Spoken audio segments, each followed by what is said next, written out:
Hey, what's going on, guys? So we are at Eurogamer, and for our last day, and we're reviewing Titanfall. Now this is only an Xbox One. I don't know if it's going to be on Xbox 360 as well. It's just an Xbox One exclusive. I'm 99% sure of that. Yeah. So we played this game. When I was in the queue queuing up, the queue was really long. I got onto it, and Matt told me it was probably going to be an Xbox One exclusive. Like he said, 99.9% sure that it is. Anyway, so I was kind of thinking, you know, oh, well, this game really isn't for me, so I'm not gonna play it. And then Matt was like, but you can't think that. So anyway, we got playing it, and my own opinion on this game, and I know this is going to be an Xbox One, and I know I'm a PS3 or PS4 fanboy, but I will give this game, oh my god, it was amazing, wasn't it? It was absolutely amazing. Like, some of the things in this game was just, you had these Titans you could use, where you could jump. It was a bit like Transformer kind of thing, where you could jump into, and you could just hold the battleground out. Probably just annoyed a load of Transformer fans, like, you know. Probably, but that's the It's best not way. just Transformers. But that's the best way I can describe it. But yeah, so you have these massive kind of mech robot things which are called Titans, and well, let's just start talking by basically what it looked like from, because again we couldn't show you any footage, unfortunately we can't for this video either. There was no photos or videos because this game is not coming out until spring of next year, so we're talking maybe 6, 7, 8 months down the line. So this is still a very early build. I think we queued up, we got there early, but there was a massive queue behind us. Fortunately we weren't waiting for too long. The queue for Titanfall is well, throughout the last 4 days of being at Eurogamer, it has been the biggest queue of the entire gaming convention, of all of Eurogamer. It outdid Ghost as well, didn't it? Titanfall has had consistently each day a bigger queue than Call of Duty Ghosts. It's had a much bigger queue than Battlefield 4. These two games, mind you, have had massive queues, so that just gives you an idea. Two massive, really popular games, and Titanfall's got a bigger queue than both of them. Yeah. I feel confident to say that the queue for Titanfall is probably the queue of Battlefield 4 and COD Ghost combined together. That's how confident I would say that, or pretty much close to that. So we queued up, and first of all what you do is you sit down in front of this TV screen, and they basically talk you through about how to play the game and what you can expect for when you play the game in like 10 minutes time. So we put on these headphones, we sat down at the screen in front of us, and it talked about that we would be the first people to play Titanfall, it said, because I don't know if at Gamescom it was playable. They did say in the video that you will be among the first people to play Titanfall. I felt quite honoured hearing that. So when we were watching this video, they talked about 3 loadouts for pilots. So if you don't know what the pilot is pretty much, you're like the soldier when you're running around on the ground and you've got your gun. Now, I don't know if this is just because it's an early build or this is the way that the game is going to be, but there probably will be customization. But when we played it, the guns were basically preset for the loadouts that we had. So there was 3 loadouts for the pilot, and those were Assault. I've just remembered them now. Assault, which is basically you have an assault rifle, you've got a revolver pistol, and you've also got, basically each loadout has got a launcher that you can use against the Titans, which are these mech robot kind of things. But so the Assault had the assault rifle, a revolver and a launcher. Then we had the Tactical. Now the Tactical one is for those people who like to be a bit more stealthy. Now you're going to be a bit surprised to hear this, but the primary weapon for a tactical loadout is a pistol. Now you're thinking right now, a pistol, that is ridiculous, how am I going to be able to use that? Now there's a catch. With this pistol, it's called a smart pistol, and what this smart pistol does is, it's not like your normal average pistol. It's got a lock-on effect. Yeah. So when you have the pistol, I used this throughout the majority of the game, this tactical one. It's just as good as an assault rifle, pretty much.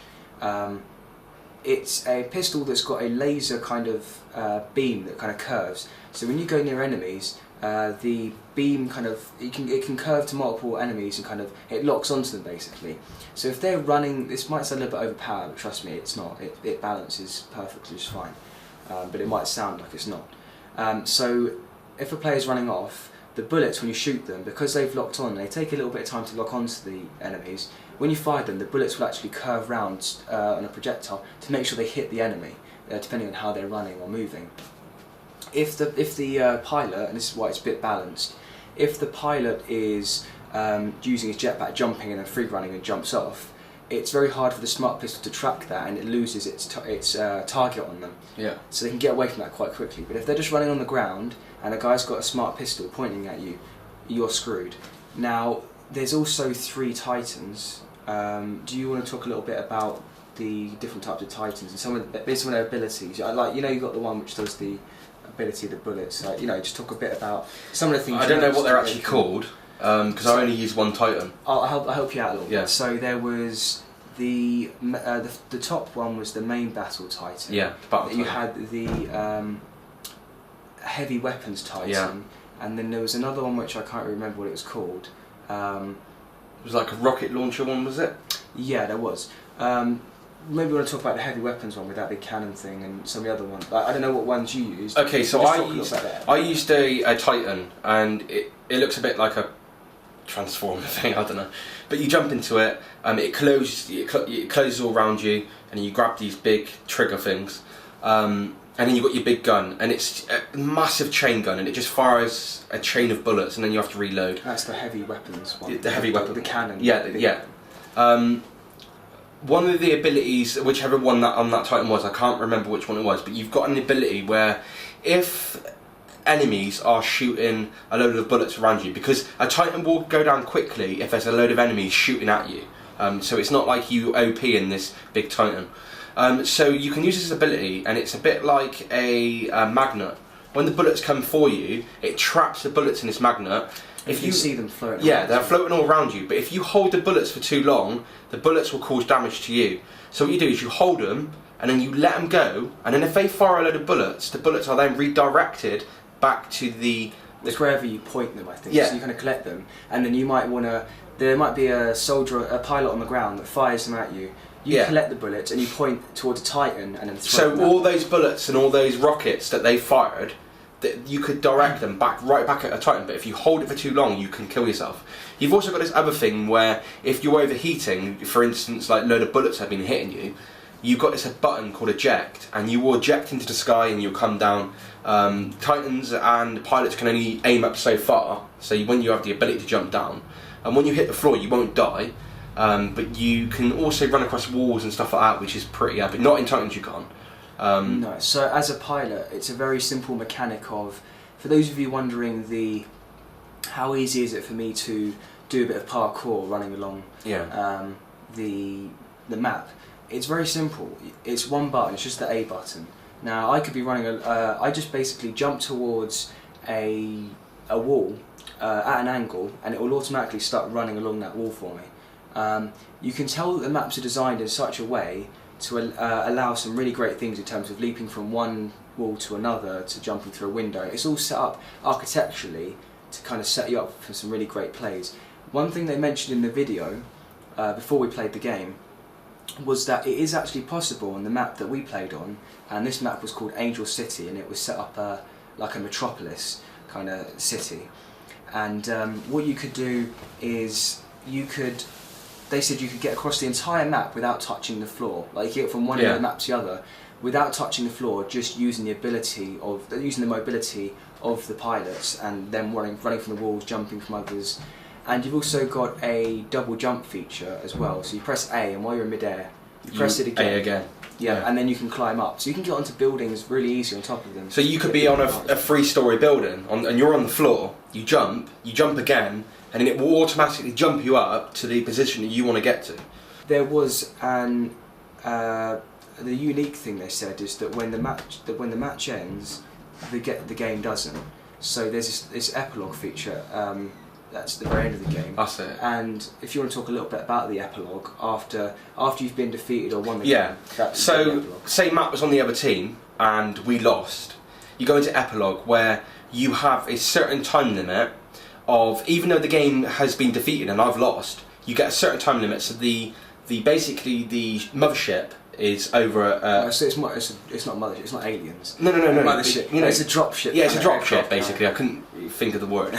So you have a certain time limit to get over to that ship before Matt and his team can come over and kill me. If you do get away, I think you win the game. Well, it's like, no, you have like basically you have two sets of people. So you have some people who are trying to. You have the sets of people who are trying to escape and get onto the dropship, and then you have other people who are trying to stop those people. Yeah, stopping them from getting on the ship. Trying to stop them getting on the ship by killing them. Basically, in this epilogue, if you die and you're either one of the people trying to escape and get onto the dropship, or you're one of the people trying to stop them, if you get killed in the epilogue part after the game's finished, after the match is finished, then you don't respawn. So it's basically until like kind of everyone gets killed off, or everyone gets on. Like last man standing. Or until everyone gets on the dropship, and then it finishes. And the whole point of the epilogue is to kind of give you more of a sense of a story of like, you landed on this map. This was your objective, and then the epilogue is kind of like summarising, they managed to get away, these guys. You felt the objective, but you got away on the dropship. Yeah, so we might have lost, but we managed to retreat successfully, that kind of idea. One thing that I do want to say there about the AI, that Matt was talking about just earlier, even though it's AI, and you might think, that's going to be really easy to kill them, it's not actually that easy, because you might have a lot of AI around you, and some of them are in Titans. What it's all about, it's bringing it all back again, where you've got to work as a team to win the game. Not that Matt can go out there on the battlefield and win the game for himself, for the whole team. You have to work as a team, back each other up. And the other thing about it, what I did like, is that I think what it will be, is that people will have to use microphones to talk, to communicate. I'm over here, I need some help. Maybe they can come over in a Titan. The one thing about Titans is that when your Titan eventually goes, you have a 60-second delay before the next Titan will spawn in, and then you push it down on the D-pad on the Xbox One controller. So, in summary, we really enjoyed the game, and it seemed very unique in terms of other games that we've played at Eurogamer. And we played the Titanfall on the final day. We really enjoyed it. We thought it was great gameplay. Graphically, looks really impressive. It's amazing. And the sound was just as great as well. So I'm going to give my score of what I think. Obviously, if you've seen one of these videos before, you know how this works. I give my score out of 10, and then Steve gives his kind of score out of 10, and we'll sort of just give a few kind of bullet point reasons as to why we've given that score. So, taking into account this game is not coming out until 2014, and it's still an early build. This is actually going to score. That's actually going to help it for me score higher, because it feels like it's almost ready already. So I'm probably going to give this game, I'm going to say, I'm probably going to say a 9.5 out of 10. I'm actually going to rate a 9.5. Maybe I'm going to say 9.3, just to give it a bit of room to breathe. Because it's not finished yet, they could make changes upon release that really screw up the game, and I am just holding back a little bit for that kind of 0.7 of a perfect score, because I didn't have any opportunity to customise my weapons, and that kind of let me down a bit. I felt forced to use a choice between 3 different guns, like this assault rifle, a smart pistol and a shotgun, and I kind of would have liked some opportunity to be able to build it more around my playstyle, like some of the other games, Battlefield 4, where you've got massive customization, and Titanfall, even though it had great gameplay, a bit of customization just for us to kind of have for now, for this early build, would have really taken it to the limits for me and really been perfect. So just a bit of customization to be able to do that, and I think it's be shaping up to almost be pretty much a perfect game. Steve, what's your score, and what a few of your reasons for it? Okay, so Titanfall comes out in the spring of 2014, like Matt said. Now, for my scoring on this, I kind of have to agree with Matt. There wasn't too much customization, but maybe they might change that. But give this game a little bit of time to breathe out. Also, what I did like is the balance. I think what it's going to be like is when this game eventually does come out, it's going to bring back the kind of teammates you know, you have to work as a team to win the game. It's not going to be, you know, one man for himself. And I think that's where games should be going down that route. If everyone on that team should be working as a team to win the game. So my score for Titanfall is going to be a 9 out of 10. And the reason why that is, I didn't give it a full score. Because the game doesn't come out until spring of 2014. You need to give it a little bit of time to breathe. So that's the reason why I've given it a 9 out of 10. So it's a 9.3 from me and a 9 from Steve. So both very high scores, and I think if it continues to do great and adds some more customization and they continue to add great things to this game, it'll definitely be a 10. Upon release, then it will shape up to be a perfect game, like that's been said. So as always, if you happen to play this at Eurogamer and you've played Titanfall and you agree with our opinions, we'd love to know in the comments section. Or maybe you disagree, maybe you really hated the game and you thought it was terrible and you had loads of issues with it. Again, comment, because we'd love to know what you didn't like about the game, because maybe we didn't realise those things and it would be good for us to open our eyes to those kind of things. And of course, if you liked the video, then make sure to drop a like. And that's been me and Steve. Yeah. One thing I do want to say, if you do have any more questions that we haven't put in this and you haven't played it and you want to know anything else, please put it in the comment section below or private message us and we will do our best to answer your questions. So any questions, any views, the comment section is your friend. Yes. That's been me and Steve, and we will see you later.